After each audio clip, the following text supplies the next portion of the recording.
Take 2. Okay, so Achilles lock again, guys.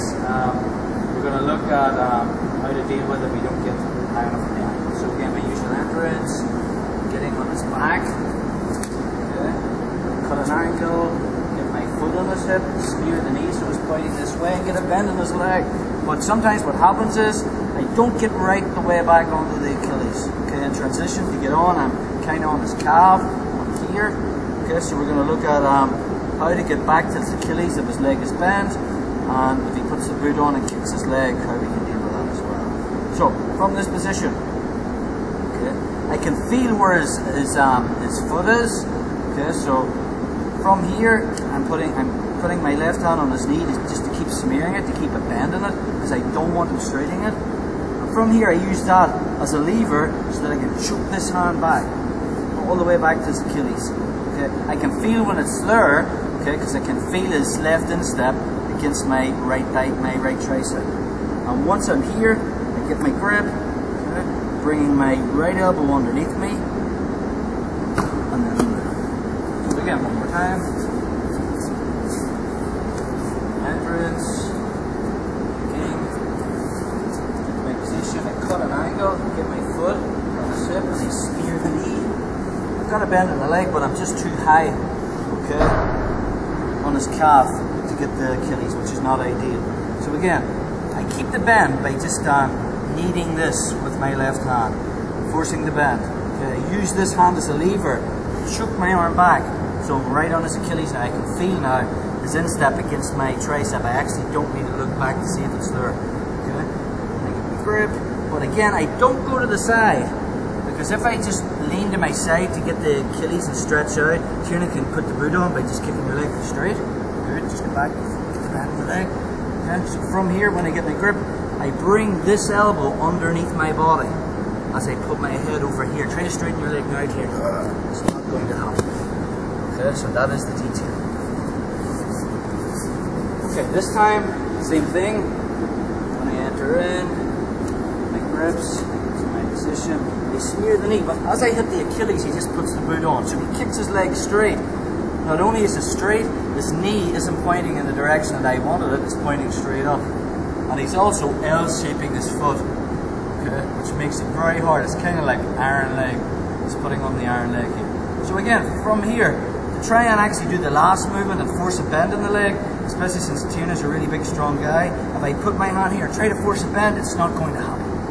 Okay, so the best way to try and get a bend in the leg is I'm going to shrimp my hips out. So from here, my foot that's in the middle, my left foot, I'm going to plant it on the mat. I'm going to move my hips out to here. So I'm creating space between his hips and mine. Place my hand on the inside of the knee just like the last time. Now I can choke my hand back. Okay, so I'm on this Achilles again. I can feel it on my tricep. Now to force a bend in the leg, I just move my hips back in to the position they're in and force the bend. Okay, getting this hand high, get my grips. Again, one more time.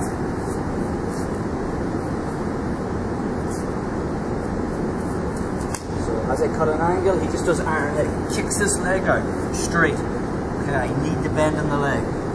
Watch when he kicked his leg out, all of a sudden, from being on his Achilles, I'm now on his calf. It's even worse when his leg is straight, because not only am I on the back of his calf, it's also like a cross-sectional grip, like a diagonal. And again, the Achilles is all about getting something sharp right here. Okay, when his leg was bent, okay, this went to here, but it was still perpendicular to it. But when he puts the boot on, it's actually like this. It's like a diagonal bite, which is the worst bite of all. It's terrible. You're not going to get the Achilles from here. So we need to force a bend in the leg. So again, in position, he puts the boot on. Yeah. So from here, I'm not going to actually force a bend in his leg from here.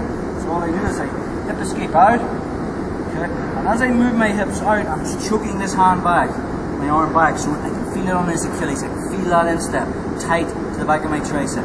To force a bend, I just need this, my hand on the inside of the knee, and then I use my hips, put them back into the position to get the bend on the leg. Okay? Get my grip. This super high on my chest is everything. Okay? And then I bring this elbow underneath my body. I stretch. I Again, the number one mistake in the Achilles is not getting this high, okay? Or when I'm here and I go to stretch out, watch where my hand is, it's high on my sternum.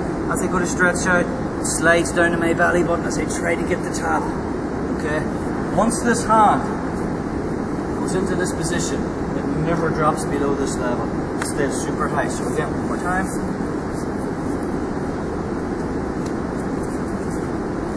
Angle, puts the boot on, straight out here to here. Okay. I move my hips out, shrink back, force the bend. Now I move my hips in again. Okay. I've got this super high. Get my guillotine grip, bring my elbow underneath, stretch them out. So that's our two ways of dealing with when we get to here. But again, if you look at this, it just makes sense if I'm high, okay, on Tiernan's calf and he straightens the leg, okay, for me to actually try and force a bend in this, it's not going to happen from here because I'm just too high. But if I get to the end of the lever and I can move my hips back and I get to here, look how easy it is to bend the leg. Okay, so the detail is, to force the bend in the leg, I've got to get to the end of the lever and then use my hips to come in to actually bend his knee again. Okay, so let's drill, guys. 5 on 5.